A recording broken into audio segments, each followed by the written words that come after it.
Your Honor, could we try to press the screen one more time to see if we can get it to work? If it doesn't work, so be it, but we maybe just give it one more shot here. We're good to go. So I keep pressing content approved for all, which is what's worked in the past. I don't know.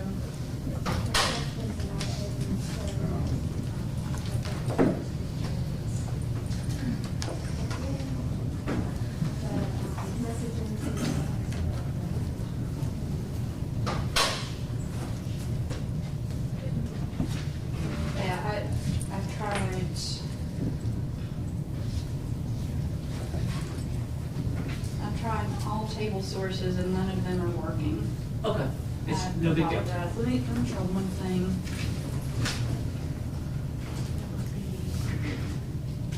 Is it coming up on your screen here, Judge Gregory? Because I've just approved content for This witness. is power setting those. Okay. Yeah, I'm sorry. Madam Clerk advised there's a call into IT, but where we are with that.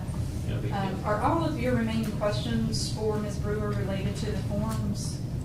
I was going to finish the document, the form we were looking at, and I have two more documents. One is a form, another is a pamphlet, I think, and then I had one more short module of questions that doesn't use a document. If you want to proceed. Good afternoon, Ms. Brewer. Good afternoon. You testified before about people who are switching to unsupervised probation. Do you recall that? Yes, sir. Okay, I just had a couple clarifying questions there, if that's okay. So when a person is transferred from supervised probation to unsupervised probation, DPS doesn't give the person any information about the status of their voting rights following the transfer. Is that right? Yes, sir. Okay. And you don't actually know the status of a person's voting rights after they transfer from supervised probation to unsupervised probation? That's correct. Okay. How about when a person completes their unsupervised probation? Does DPS give the person any information about the status of their voting rights at that time? We don't have any contact with the offenders once they move to unsupervised, so no. So DPS as a whole has no contact with the person during the term of their unsupervised probation up through when it ends? That's correct. Okay. So because of that, DPS then doesn't give a person who completes their unsupervised probation any information about their voting rights or anything else? That's correct.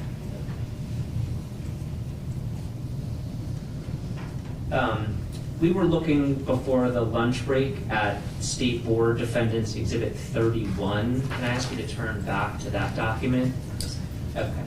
And you recall, this is the document that DPS gives to people upon completion of their post-release supervision or parole to inform them of their restoration of their voting rights that doesn't use any iteration of the word vote, right? Correct.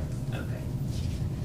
So on the first page, under the sort of basic information about from the governor and the chairman of the department, it says there it's called a certificate and unconditional discharge, and then below that in parentheses it says, and restoration of forfeited rights of citizenship for felons. You see that? Yes, sir. So am I right that forfeited rights of citizenship for felons, that does that include voting rights? Yes, sir. Does it include any other rights? Not that I'm aware of. Okay, does it include gun rights? They would not be restored, no, sir.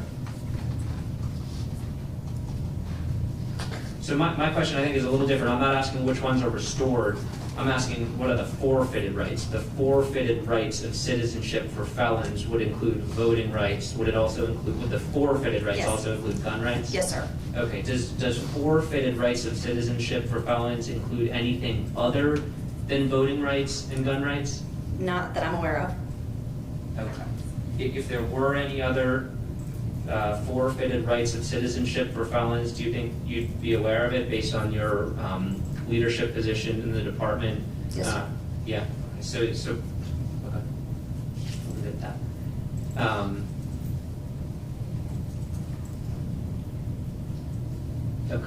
At the bottom, it just says basically that the person is released from post-release supervision or parole. And then if you turn to the second page, this is the information about the restoration of rights. Is that right? Yes, sir. Okay, I just wanted to go quickly through. There's four pretty short paragraphs. So the first one says that pursuant to these two statutes, 13-1 and 13-2, to all rights of citizenship which were forfeited on conviction are automatically restored with the exception of firearms. Do you see that? Yes, sir. Okay. That's just a long way of saying that the person gets their voting rights back, right? Correct. Because the rights of citizenship which were forfeited on conviction is just voting rights and firearm rights. And this is saying you get all your citizenship rights back except firearms, right? Yes. Okay. Would you agree with me? It would be simpler and more straightforward and understandable to people if this just said that pursuant to the statutes, you get your voting rights back? It's clear to me that you Okay. get your voting rights back.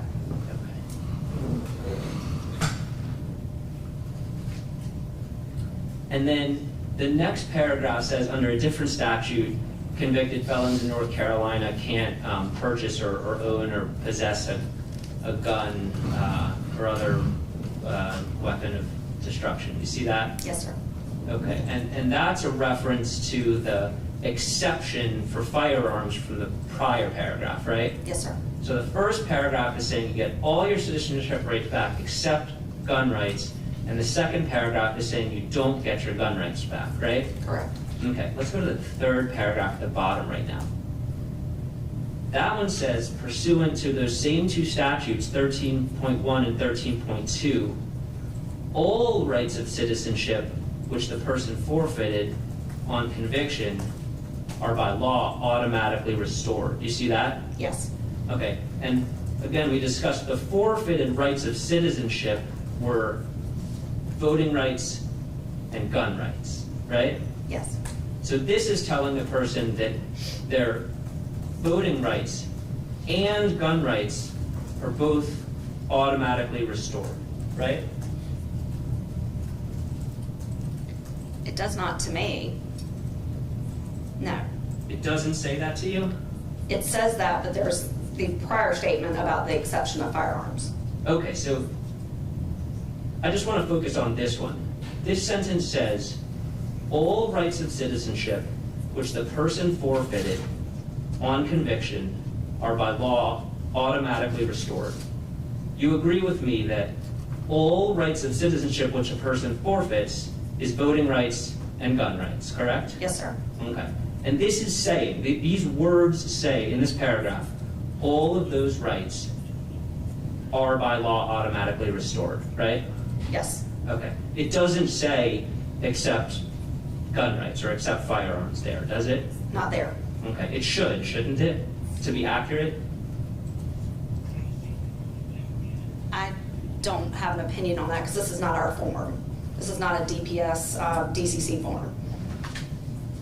If you flip back to the first page at the top, it says North Carolina Department of Public Safety. Whose form is this? It's the Post-Release and Parole Commission's form. Is the Post-Release Supervision and Parole Commission part of the Department of Public Safety? It is.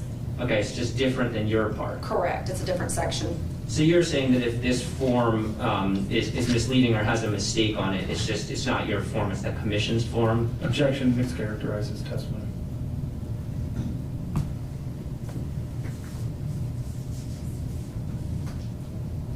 Sustained. Do you think that this form would be clearer if that last paragraph were revised to add that all the rights are automatically restored except firearms to match what it says in the first paragraph on that page above? I don't think it would make it clearer. It would just reiterate.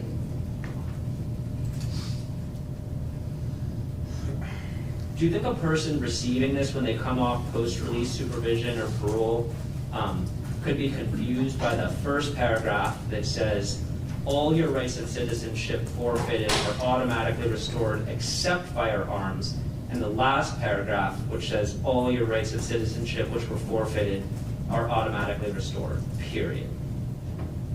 And the question is Could this that is confuse confusing? could that confuse a person since it's saying two different things on the same page? It could. Okay. Could it be revised to be clearer about the status of people's firearm rights? I think it's clear, but it's obviously something that can be revised, yes. Okay, and we already confirmed that it could be clearer with respect to voting rights if it just talked about voting. I said that it could be reiterated. I think it's clear.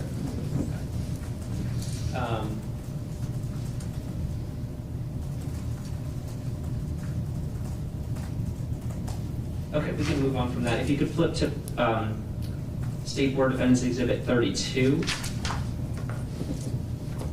This is a document that was produced just in this case, I believe it's one of the State Board Defendants Exhibits. It's a handbook for family and friends of offenders from the North Carolina Department of Public Safety. You see that? Yes. Is this a document you're familiar with? No, sir. Okay. Does DPS provide information in the form of pamphlets or handouts to people related to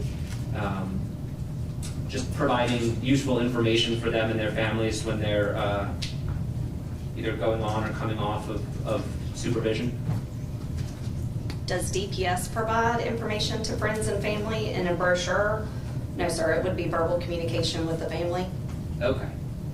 So you don't know whether this is a brochure that's provided to either people on probation or parole or post-release supervision or their families?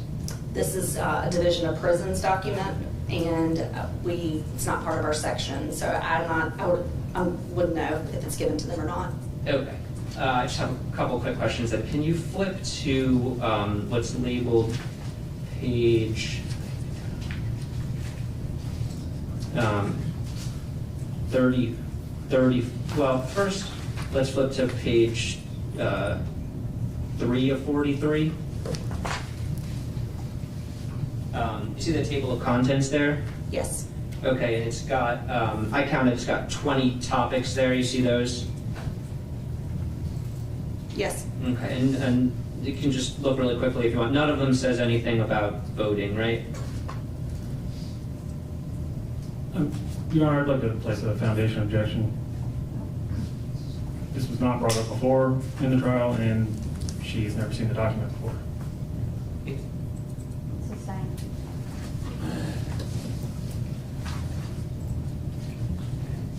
Can you move to, you can put that one away, flip to page, State Board Defendants Exhibit 36. I believe you testified this is the voter registration application that's provided to people when they're coming off supervision, is that right? Yes, sir. Okay, and when was the last time this document was revised? I do not know. Okay. Okay, let's go down to the very bottom. There's some text there that begins, I attest under penalty of perjury. You see that? Yes, sir. And the person attests they're a U.S. citizen and they're 18 years of age by the time of the election. You see that? Yes, sir. And then it says, Mr. Jones, Yeah. the language that you're referring to, and you intend us to go into any of the other documents that were introduced on direct, based on our bench or our conference with counsel, it's the court's intention to address that. I don't think it's necessary for our purposes to go into that with. okay, I had another question about it, but I'll just leave it alone. Okay. You can put the document away. And actually, you can put the binder away. I don't have any more document-related questions. Thank you. You testified earlier that you're familiar with special probation, right? Yes. And people on special probation have to serve weekend jail, right? That's one of the methods. Okay. Are there other methods of special probation that involve people spending sort of periodic amounts of time where they come in to be incarcerated for shorter periods of time, like similar to weekend jail? Yes. Okay, and what are those? A judge could order them to serve during the week. A judge could order them to serve a particular day each year. A judge could order a quick dip, or a probation officer could do a quick dip, which is a 2 to 3 day stay, no more than 6 in a month, 3 months out of the entire supervision period. That would be short incarceration periods. Quick dips don't fall under special probation, but it's just one of those active terms. Okay, so there are people on special probation who have to serve short periods in jail periodically during the term of their special probation, right? That is one method of special probation, yes. Okay, I'd like to focus on that method. I'll just refer to weekend jail for now, because for me it doesn't really matter if it's during the week or 1 day a month or whatever, okay? Okay. Okay, great. So a person stays on special probation until they finish their weekend jail, right, if that's what they have? Stays on special probation, I'm not sure what you're asking. A person's special probation would not end, would not be completed until they have finished the requirement of all of their weekend jail days. Correct. Okay, so if a person is sentenced to special probation and ordered to complete 200 days of weekend jail, that person remains on special probation until they have served those 200 days of weekend jail, right? It's a condition of their probation, so special probation condition would not be completed until all of the days have been served. Okay. And people can't serve weekend jail days now, right? I'm not aware, are you speaking in Wade County or any county? Are you aware that because of COVID-19, people on special probation with orders to serve weekend jail time are not allowed to go into the jails because the jails aren't admitting people because of COVID? I'm not aware of that. Okay. I'll just represent to you that there was testimony from a witness earlier this week that she is on special probation with orders to serve weekend jail time. She has another 100 days or so left, and she's been told by her probation officer she can't get into the jail to serve those days and hasn't been able to since March of last year because of COVID, okay? Okay. Okay. So, under that system, there's a class of people or a group of people who, let me just clarify, you're not allowed to vote if you're on special probation, right? Special probation is a condition of regular probation. While you're on regular probation, you're not allowed to vote. Okay, so just stitching that together, if you are on special probation, you can't vote. Correct. Okay, so the current situation then is that there's this group of people who can't vote until they finish their weekend jail, but they're not allowed to serve any weekend jail, right? No. That's not right?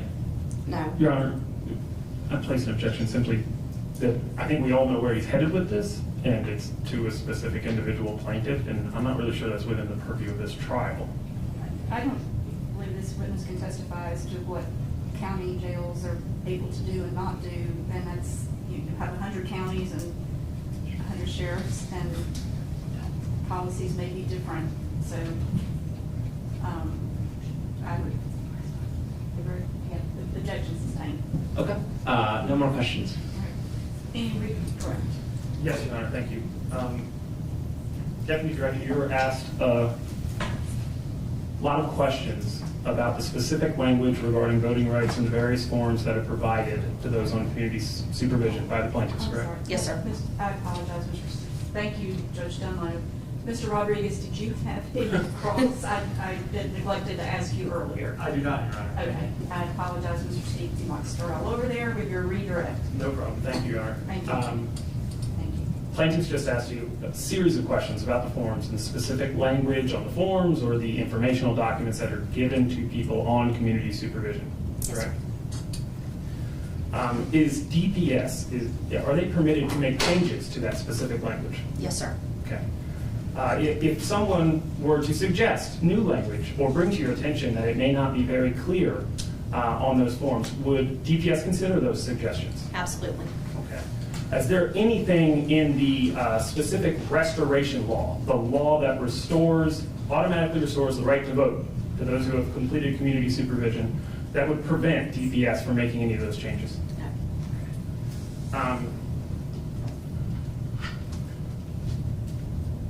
One of the forms, I'm not sure if it was discussed or not on cross, but it's SDX 33, so that's states 33 if you take a look at that. That's the notice concerning restoration of voting rights, right? Yes, sir. And if I'll draw your attention to paragraph 2, could you take a look at that one? And if you just read it to us. Sure. Upon completion of your sentence, including probation, parole, or post-release supervision, your citizenship rights are automatically restored. See North Carolina General Statute 13-1.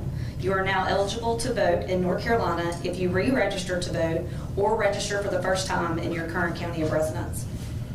Do you think the language, "you are now eligible to vote in North Carolina," is clear? Very clear.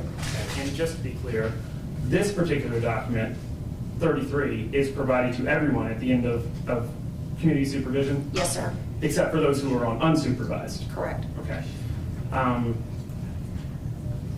Let's see. There was a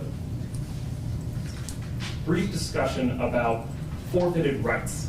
Do you know, you were asked if you thought that it included voting rights and gun rights, and you agreed with that. Would that also include certain rights that are secured to citizens under the Fourth Amendment, such as search and seizure? Correct. They would no longer submit to warrantless searches because that would be part of the conditions of probation. So there's actually a litany of conditions that come along with community supervision that normal citizens would not have to accept from the government. Correct. Okay. And then going back to unsupervised probation, your testimony was that GPS has no communication with these people after they are released onto unsupervised probation, correct? That's correct. And I believe you said earlier that there was if they wanted a certification of restoration of rights, they could get that from the clerk? That is my understanding. Okay. And you don't know whether they actually need that to vote, correct? Okay. No further questions. Recross? I just have one question about that document, that's State Defendants Exhibit 33 that you were just looking at. Do you know when this document was created?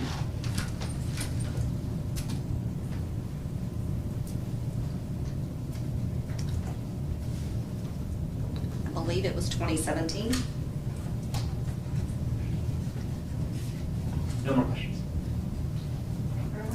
No questions, Your Honor. Thank you. I have a couple.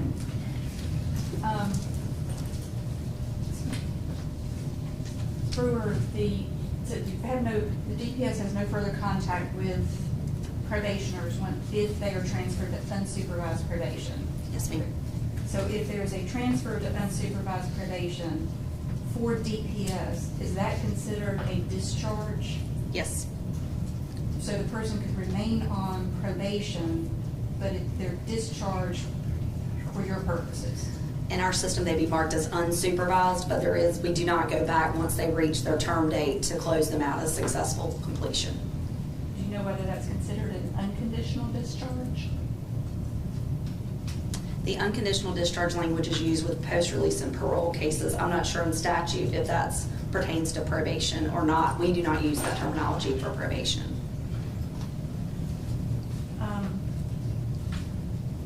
And DPS, if a person's transferred to unsupervised, DPS has no jurisdiction over that person to file violations, impose a quick dip, Correct. correct?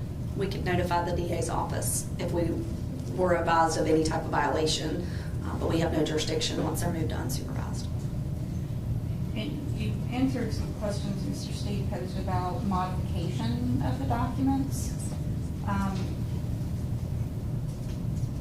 Are you part of the process for are you one that participates in modification of the documents? For AOC forms or DCC forms? DCC forms. Yes, ma'am. Do you know whether DPS has ever invited the participation of community groups or current or former probationers for input on the language and documents? I can only speak to since I've been in this role since 2018, and we have not during that time. So if you said there were suggestions about ways that forms could be made clearer, Where would those suggestions come from? They could come from the public, I mean, they could come from the community, they could come from our staff who think there needs to be clarification, or it could be something from statute or from a judge could make a recommendation. It could come from a variety of ways.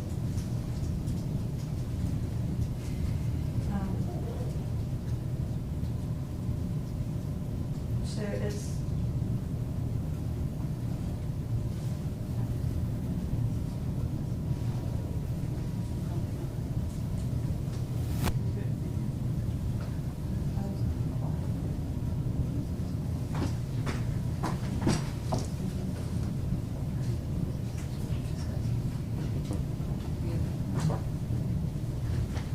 so, this was,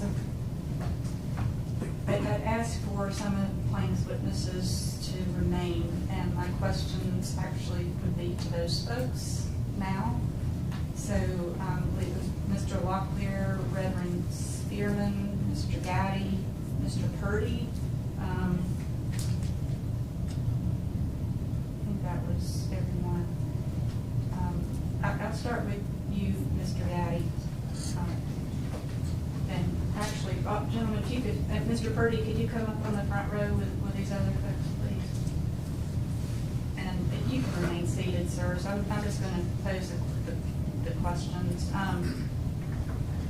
And make sure you speak loudly. Yes, please, state your name for the court reporter and then speak loudly in response to the questions.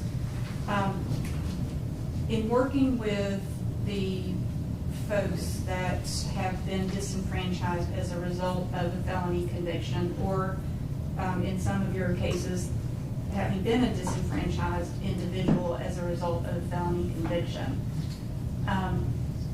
what is your understanding of the word active when it related to your sentence, or to your clients and the folks you work with, their understanding of the word active when related to a sentence? Your Honor, And this is Mr. Gaddy. yeah, Dennis Gaddy, and our definition of that, our understanding of that is that it's an active sentence. So your understanding is the same as the court, which we have expressed previously, which Yeah. is you are incarcerated. Absolutely. If you, Mr. Spearman, Reverend Spearman, same agreement, sir? Yes, I concur with Mr. Gaddy. Mr. Purdy? Yes, and sometimes that we have to go with the clientele base that we receive coming from DPS. We have to go and check their status on the DPS website for offender search. And on offender search, if they click active, they actually show people that's incarcerated. They show up as incarcerated on the DPS website? Yeah, it says active, and then next to active, it says active, probation, parole, or something like that. But anyway, active meaning incarcerated. I'm sorry, Judge. Did you say fitness search? No, offender search on the Offender DPS search, website. Sorry, it's the math. You're fine. Thank you. Active meaning incarcerated. And Mr. Locklear, when you were on, you had a period of post-release supervision, correct, sir? If you were asked at that period of time when you were on post-release supervision, if you had an active sentence, what would you have responded?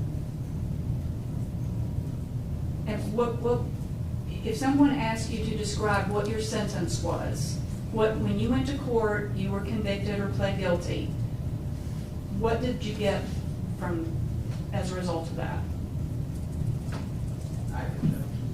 And what did that mean to you, sir?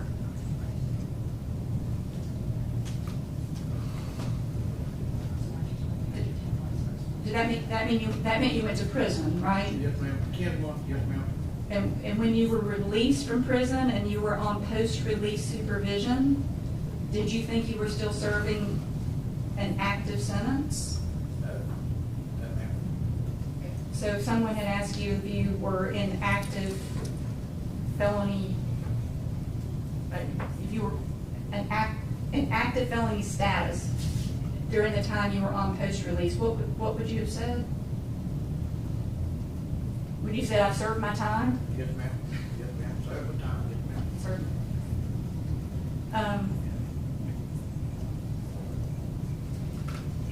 And this question is other than Mr. Locklear, except I guess as an individual you may speak, but more to the gentleman who worked with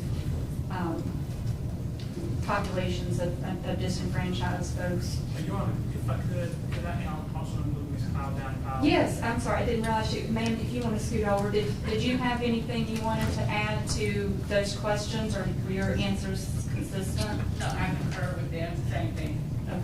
So for the folks that you've worked with, The active. active means they are incarcerated? Yes, ma'am. Prison or jail, but incarcerated? Yes, ma'am.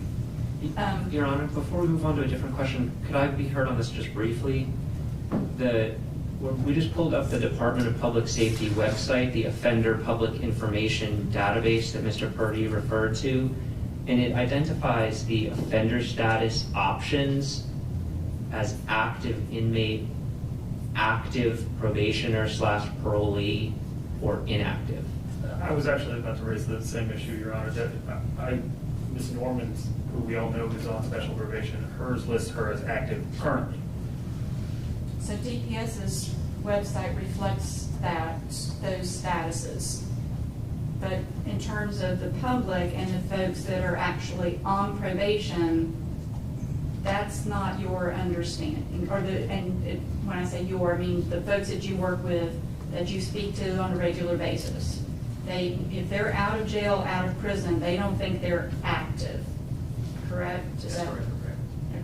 But then, Mr. Purdy, I'm sorry, you said, no, they don't think that, or no, I'm not correct? You were shaking your head. I'm replying to your question. Pardon me? What was your question? You said. For the folks that you work with, if they are not in prison or jail, they don't consider themselves to be active? No, once they leave prison and jail, they don't feel it's active. Okay. If any of you were invited by DPS or the State Board of Elections to participate in discussions about the revision of forms in order to better communicate your clients or your individual rights, are you all willing to do that? Yes, yes, yes.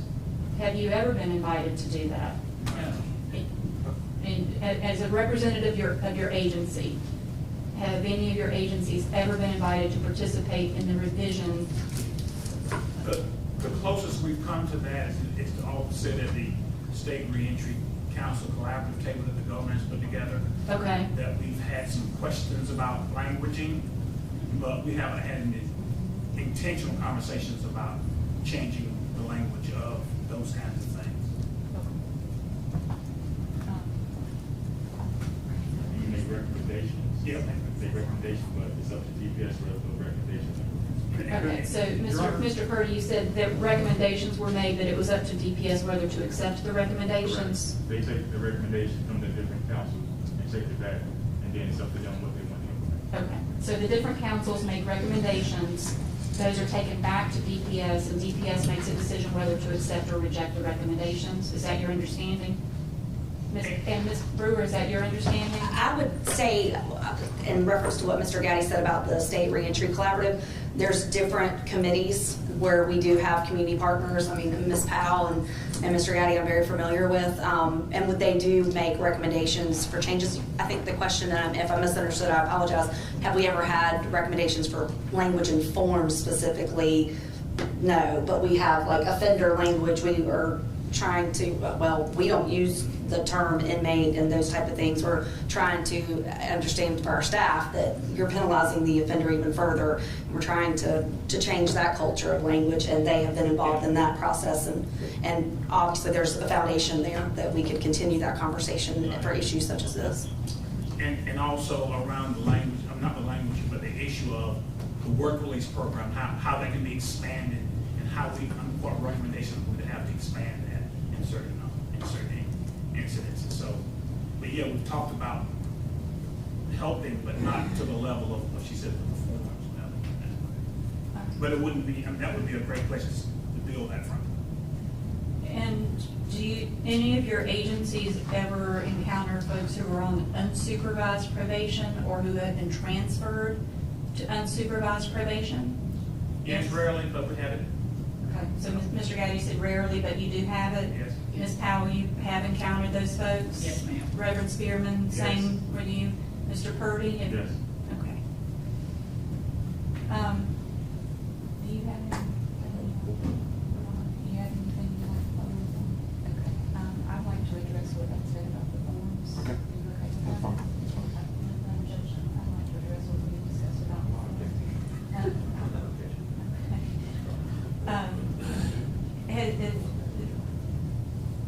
Your Honor, is the witness excused or? I'm sorry, yes. I have no further questions, I think, at this time, but if you folks would sit for just a moment, I've got some things I need to state for the record, and you may step down. But I'd ask for you to remain as well. Yes, ma'am. Okay. And is the Board of Elections Council present? Yes, Your Honor. With me is Caitlin Love, the General Counsel of the State Board of Elections. Very good, thank you. I'm sorry, I didn't. Can you, Caitlin Love? Caitlin Love? Caitlin Love. is it K-A-I or? K-A-T-E-L-Y-N. Thank you. L-O-V-E? Yes, ma'am. So, actually, before I get into that, is there any further evidence for any of the defendants? Yes, Your Honor, briefly, I wanted to move into evidence LDX. Now, of course, I lost my notes. It's LDX,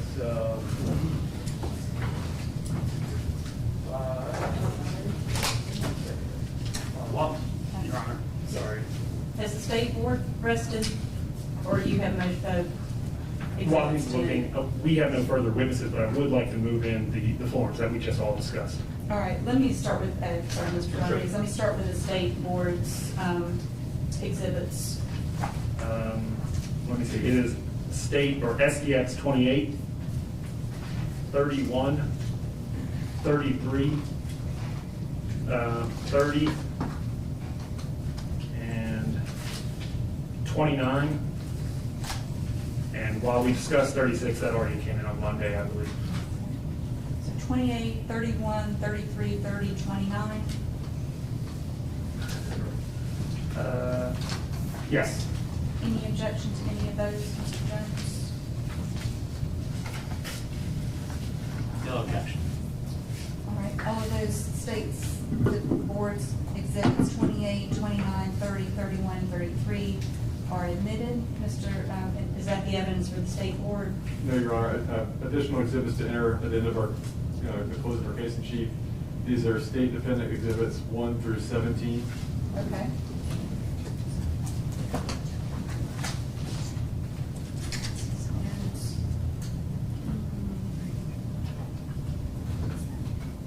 So up through 11, 1 through 11 are session laws and amendments,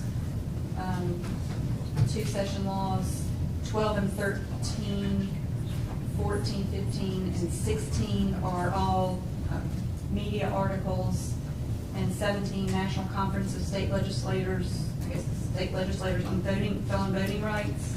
Yes, Your Honor. Any objection to those? Plaintiffs object only to Exhibit 17. Others, no objection. Happy to talk about Exhibit 17 if you'd like. All right. For the record, I'll admit, we will admit state defendant exhibits 1 through 16, and then 17, you wanted to be heard on? Sure. So, as we understand it, Exhibit 17 is an anonymously authored webpage from the National Conference of State Legislatures that purports to collect information about felon voting rights or felon disenfranchisement laws in various states across the country. It's hearsay. It lacks foundation. No witness was presented with this to say what it is or confirm its accuracy or point out inaccuracies. We also don't think that it's relevant to this case. The felon voting rights or disenfranchisement laws in other states aren't at issue here. Only North Carolina's felony disenfranchisement law is. The document actually has a disclaimer on its face that essentially warns against users relying too much on the information contained in it, because it's not purporting to be from anyone who either runs elections or is providing any kind of legal advice. The legislative defendants, at an earlier stage of the case, did have a different expert, Dr. Barber, who purported to collect and offer expert opinions about the felony voting rights laws in other states, but they chose not to present either any aspect of his testimony or report. So we objected to this coming in on these circumstances. Mr. Rodriguez, did you want to be heard on this, or do you have an opinion? Nothing to say on this. Okay. Mr. Cox, did you want to be heard further? Yes, Your Honor, briefly, the National Conference of State Legislatures is a bipartisan body that authoritative sources everywhere rely on. There's been no assertion that any of the data in there is wrong. So its accuracy has not been questioned by the plaintiffs.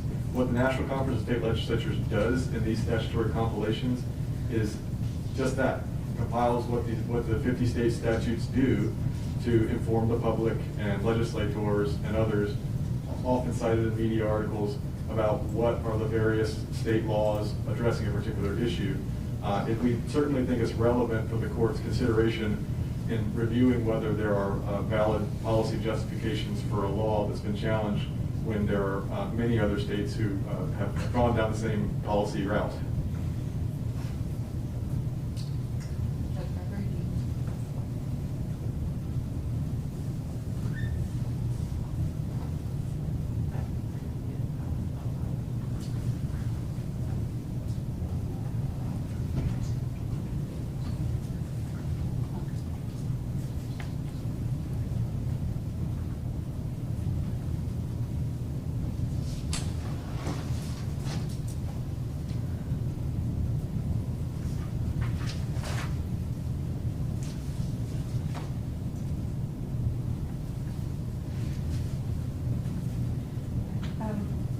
We will overrule the objection, allow the admission of 17.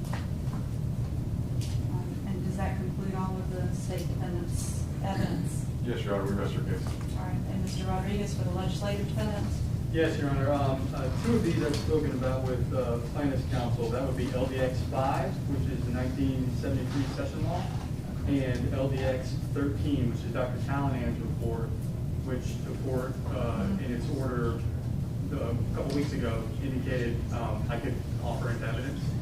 I'd also like to include LDX 1 through 4 and LDX 6 through 8.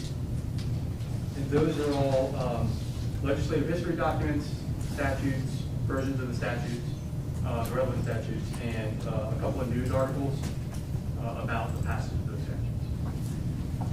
Say the last three words. About the passage of those statutes. Thank you.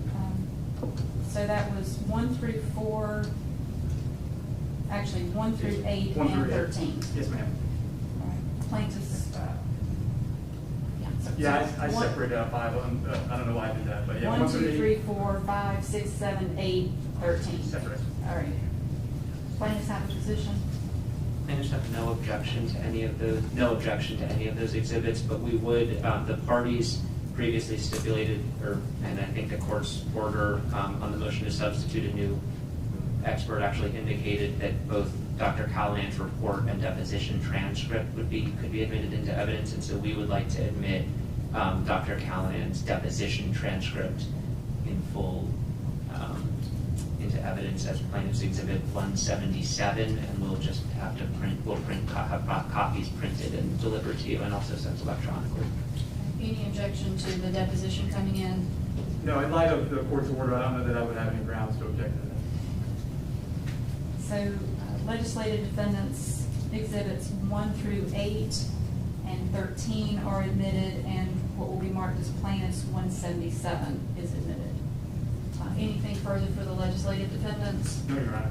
Anything further for the plaintiff at this point? Nothing further. Okay. All right.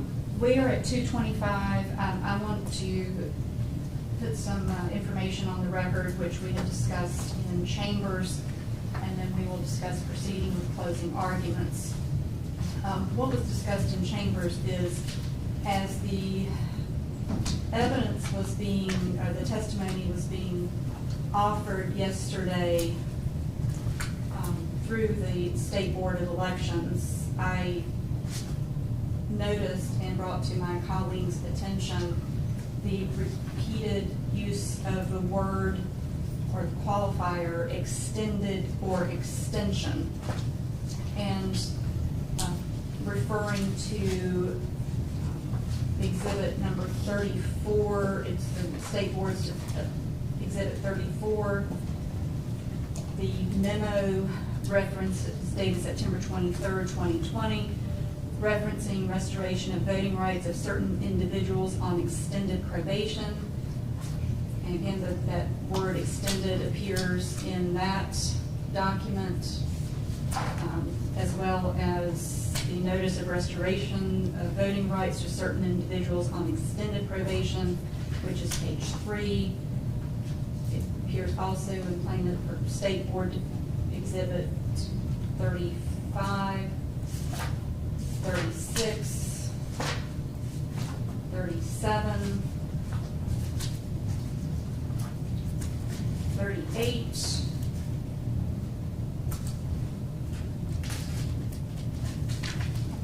42, and 43.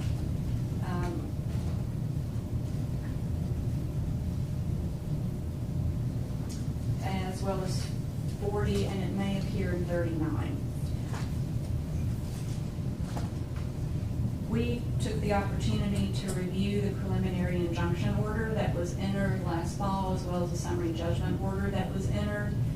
And I want to preface this by saying that we are not stating that what we discovered was the result of any intentional efforts to thwart the court's order or to disobey the court's order, but the language that has been included in all of those revised forms is incorrect and more narrowly interprets our order than the way that our order was worded.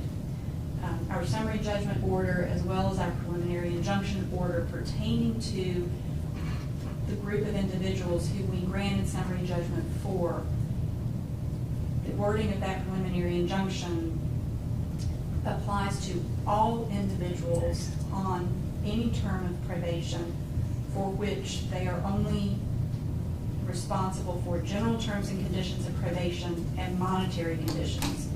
It was not intended, nor is the language in our order, that it applies only to persons who are serving extended probation as a result of financial conditions. The language of extensions or an extended term of probation appears to have been drawn from the body of our orders, in which we discussed that due to a discretionary nature of judgments that varies from judge to judge, district to district, as well as given the judge's ability to enter longer terms of probation in order to meet financial obligations or to extend probation in order to meet financial obligations, it appears that that's where that extended or extension language comes from. These forms need to be corrected immediately to reflect that the court's injunctive relief was to prohibit the defendants from precluding the registration of any individual on supervision who is subject only to general terms and conditions and monetary conditions. Whether it was day 1 when the judge put them on probation, or whether it is I can't add up the number, if you're at the end of year 5 of a supervised period of time, that extended and extension qualifier needs to be removed from the language. It's part of why I asked the folks to remain, so that you will be able to hear that that was the court's intention, and it is we discussed with counsel. It's why we asked general counsel from the state board to be present. Also, we asked Ms. Brewer to remain, so that this is clear that the way that this is currently worded and being provided to not only probationers or folks who are becoming re-enfranchised, but also to elections workers, that is misinformation in terms of what the court's order was. That the finding of the majority of this court was that predicating franchise on the basis of financial obligations was a wealth-based voting, which is prohibited. So, we wanted the record to reflect that. That's correct. Judge Dunlow, did you have anything you wanted to add, or I do not wish to add anything. clarification? Judge Gregory, any clarification on that? No, you said everything as we've discussed. For counsel that was present, do you wish to add anything in terms of what was discussed? This is Paul Cox for the State Board of Elections. I would just say we take the court's direction, and I want to reiterate what Your Honor said at the beginning, is that certainly this was not done with the intention to thwart the court's order. In fact, we worked with the plaintiff's counsel in crafting the language. And we will endeavor to get this changed to the court's satisfaction immediately. I will just simply raise, for the record, we'll just need to work through this with the Department of Public Safety, because the State Board of Elections has no way of identifying the population that doesn't have their supervision term extended and may be on their initial term and only on their initial term by reason of a financial obligation. We'll just need to work through that. The reason I raise that is because the current process brings a data feed in from DPS to determine who has to be sent a denial of registration letter. And so we will need to work with the Department of Public Safety to determine whether it's possible to, I don't know whether it's possible, I hope it's possible to identify this population of people that were not included in the language earlier, and to ensure that that population is not informed of their denial of registration. I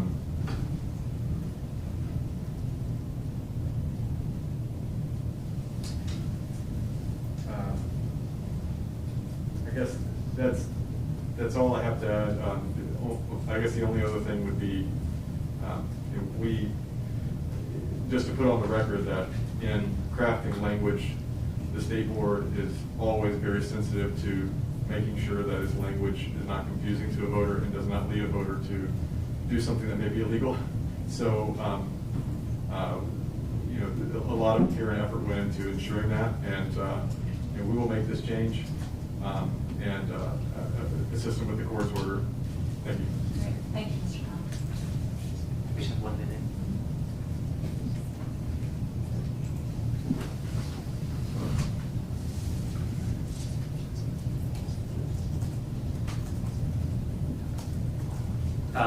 First of all, I'll be the third to say that the plaintiffs also don't believe that any errors in the forms following the court's injunction were intentional. Mr. Cox is right that the plaintiff's counsel did work with counsel for the defendants to, in connection with the language that appears, I believe, in all of the forms that you mentioned.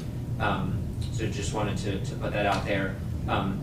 We certainly welcome the change to the forms, because the change that Your Honors described would allow more people to vote. So we certainly welcome that in terms of changing the forms. However, as Mr. Cox alluded to, and I know from our discussions with them last fall around these issues, my understanding is that you could change the forms to say that there is this class of people who are now able to vote, but DPS doesn't have any way to identify who they are. And you heard testimony that DPS is the one who feeds information through the night feed to the State Board of Elections, so that the State Board of Elections has records, lists of who is allowed to register and who's not, who is allowed to vote and who is not, who could be investigated, prosecuted, and convicted of a felony if they weren't actually allowed to vote. And so if DPS has no ability to identify these people, that's problematic for our clients, for their clients, for this population. In addition to confirming that that the forms will be changed, we would ask that that the defendants be given some time period, a deadline, to tell us whether DPS actually believes that there is a feasible mechanism to identify the individuals who are now re-enfranchised as a result of the correct interpretation of the court's order, because without an ability to identify them, it would be very problematic for just a lot of obvious reasons, and we would potentially seek additional relief. Thank you. So with all of the evidence having been presented, I believe we are in a position to move to closing arguments. It is 2:35. Are you all prepared to proceed? I am, Your You'll be arguing for plaintiffs, Mr. Atkinson. Will you be the only one arguing for plaintiffs, sir? Yes. So why don't we, you want to take a break? Before we take that break,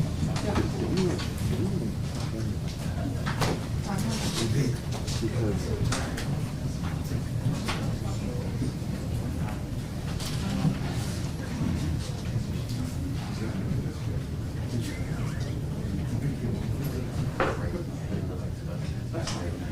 We're going to take a quick break. You all are welcome to do the same, and we'll come right back in. 15? 15 minutes. Period court stands in recess, 15 minutes.